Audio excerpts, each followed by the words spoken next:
Mario Pazmiño, experto en inteligencia. Vamos a hablar sobre toque de queda y estado de excepción. ¿Cómo está, estimado coronel? Muy buenos días, un cordial saludo para todos los televidentes y radioescuchas de este precioso medio de comunicación. Gracias por su gentil invitación.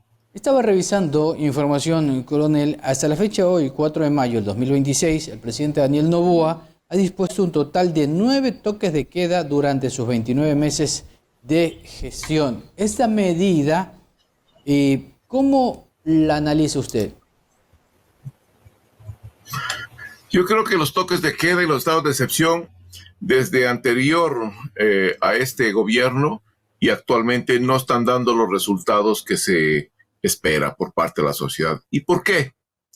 Primero, porque creo yo que no se comprende que una medida anunciada con tantos días de anticipación no genera éxitos, más bien genera fracasos, porque una medida anunciada con 15, 18, 20 días de anticipación, lo que se espera es una migración delictiva de las organizaciones y estructuras del crimen organizado hacia otras ciudades, cantones, provincias donde no está en vigencia este estado de excepción y toque de queda.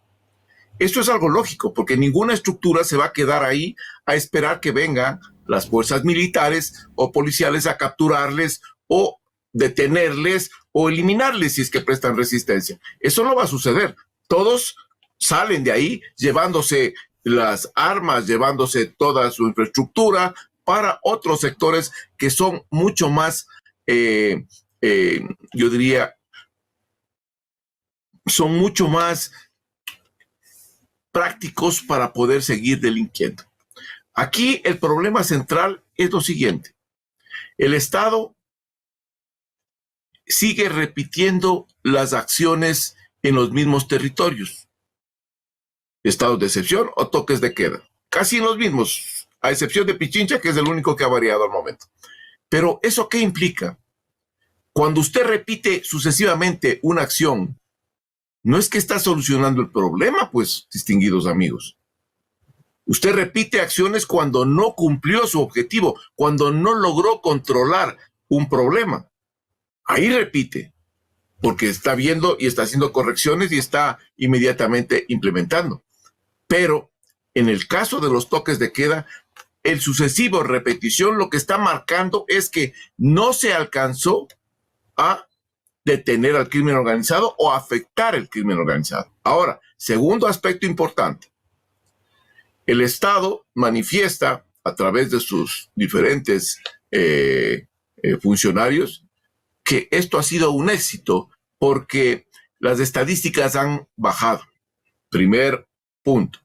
Las estadísticas de un resultado se van midiendo no a la semana de haberse ejecutado una medida, sino luego de 6 meses para ver cómo esta medida se fue implementando y cómo dio resultados positivos o negativos.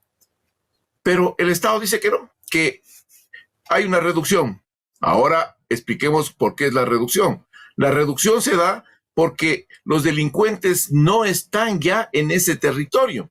Y al no estar en ese territorio, automáticamente van a bajar las masacres, los asesinatos, los niveles de violencia, va a bajar los robos, extorsiones, secuestros y un sinnúmero de actos delictivos más. Indudablemente que sí, porque no se encuentran ahí, están en otras provincias, en otras ciudades, donde comienza a despuntar los niveles de violencia e inseguridad. Entonces, no es real lo que están diciendo, porque les pregunto yo, si fuera así y si hubiera un éxito total, explíqueme por qué en Pedernales hubo 7 muertos, en Manta hubo 20 muertos y últimamente, recién hace unos días atrás, 6 muertos más. En el Carchi abandonaron ciertas provincias, ciertos sectores donde la población fue amenazada. En el sector de Pozorca, en el sector de Esmeraldas, en todas las provincias en donde estaban los toques de queda, estados de excepción, ha habido un incremento importante. En Quinsaloma, a las 2 horas del toque de queda, 6 muertos. Esto quiere decir que no hubo resultados positivos. Más bien, está dándonos muestra de que las organizaciones delictivas retornaron hacia los mismos santuarios donde existe un control territorial delictivo. Coronel Pazmiño, esa situación se repite acá en Santo Domingo también, que en pleno toque de queda. ¿Le puede levantar un poquito el volumen? No le escucho muy bien, por favor. Sí, coronel, ¿ahí me escucha? Un poquito mejor, sí, dígame. Coronel, acá en Santo Domingo también hubo en pleno toque de queda algunas novedades, como explosivos puestos en diferentes negocios debido al tema extorsivo que continúa. Se le está diciendo la verdad del presidente Noboa debido a que no se entendería de otra manera porque ha mantenido pues a los ministros encargados del tema de seguridad. ¿Le puede repetir la pregunta? No le escucho muy bien, está muy bajo el volumen allá, por favor. Le indicaba, coronel, el presidente Noboa conoce con exactitud los resultados que se tienen en cada uno de estos operativos, toque de queda, estados de excepción. Le digo así porque no se entendería de otra manera que continúen los mismos ministros encargados en el tema de seguridad y esta siga siendo la primera necesidad de los ecuatorianos, seguridad. Bueno, me imagino que el gobierno y el presidente Noboa tienen información clara de las reducciones que están presentándose en las zonas, pero los funcionarios le están diciendo que hay una reducción significativa de la violencia. No es así. Lo que está viendo es solamente un impacto de la salida o de la migración delictiva de esas dos estructuras o organizaciones que estaban en posición de esos espacios territoriales. Y eso ya es decisión del presidente de la República, quien escoge a sus diferentes funcionarios. Pero yo me voy a los hechos concretos, porque lo que sí estamos teniendo, hay que decirlo, son éxitos tácticos. ¿Qué es un éxito táctico? Para poder tener una idea mucho más clara. Un éxito táctico es cuando se reduce la violencia de forma momentánea. Eso tenemos al momento, eso sí es verdad.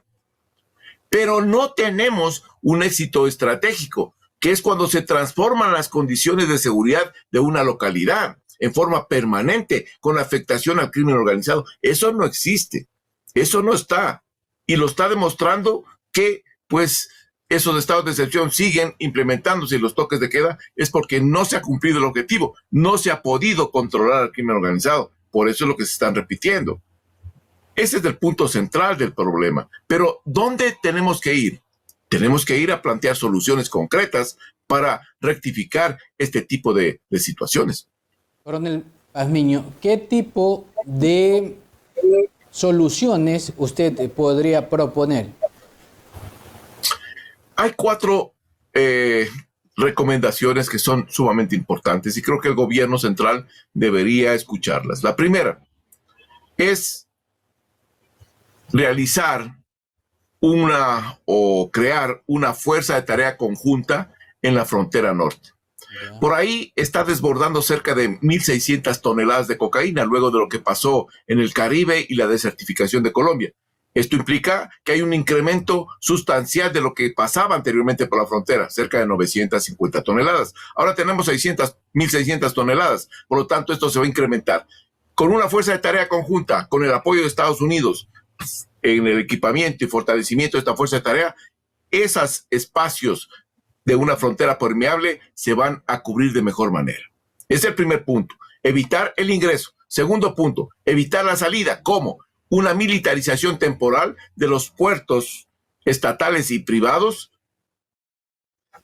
en donde no es el gobierno el que controla, en donde son las mafias del crimen organizado quienes articulan y controlan esos espacios. Entonces, ¿qué hay que hacer ahí? Aplicar adicionalmente una estrategia que se llama estrategia inversa de cuello de botella, que no es otra cosa que hacer estos espacios inaccesibles, hacer estos espacios peligrosos, hacer estos espacios, pues, no seguros para el crimen organizado. No solo ahí, sino en todas las zonas donde se desplaza el crimen organizado. Tercer elemento, se necesita recuperar el control territorial. Los espacios denominados santuarios de microestados delictivos, como Durán, el sector en Santo Domingo, cerca de la Universidad Uniandes, por ejemplo, son espacios que se controlan por parte de organizaciones delictivas. Entonces, ¿qué tenemos que hacer? Pues tenemos que hacer presencia disuasiva permanente.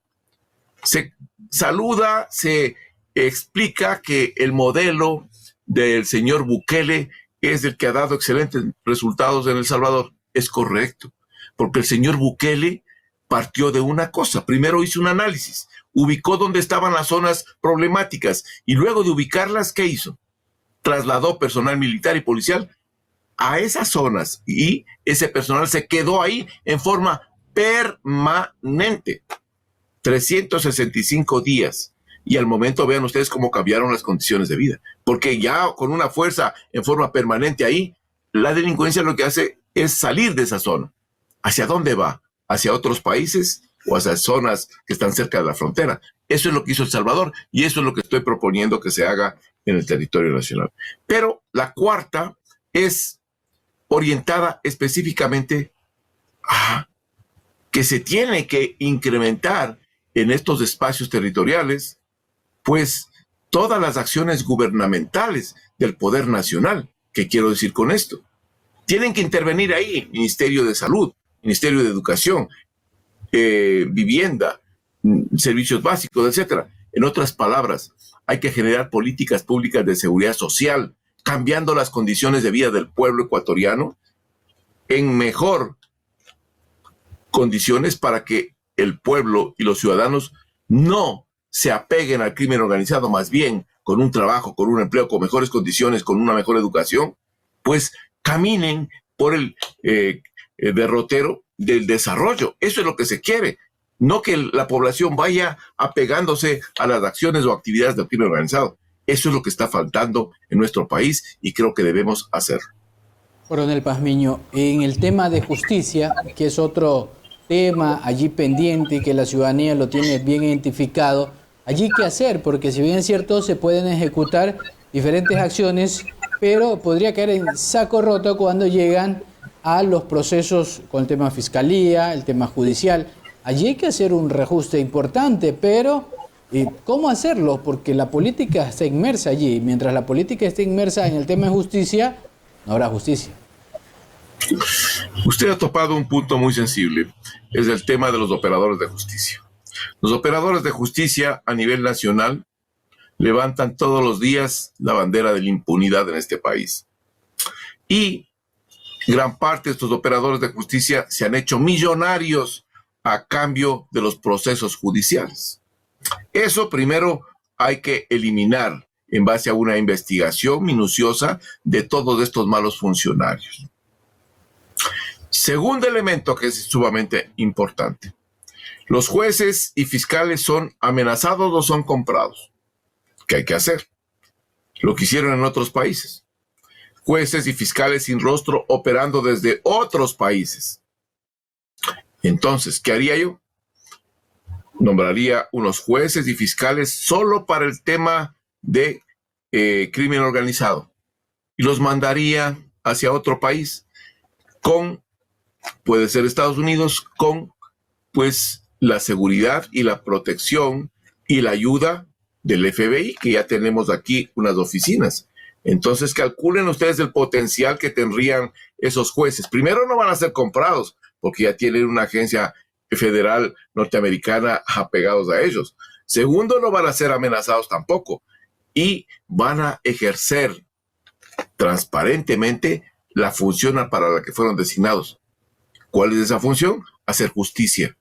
Eso sería importante en el país y podríamos controlar de alguna manera lo que está pasando al interior, porque solo les doy un dato.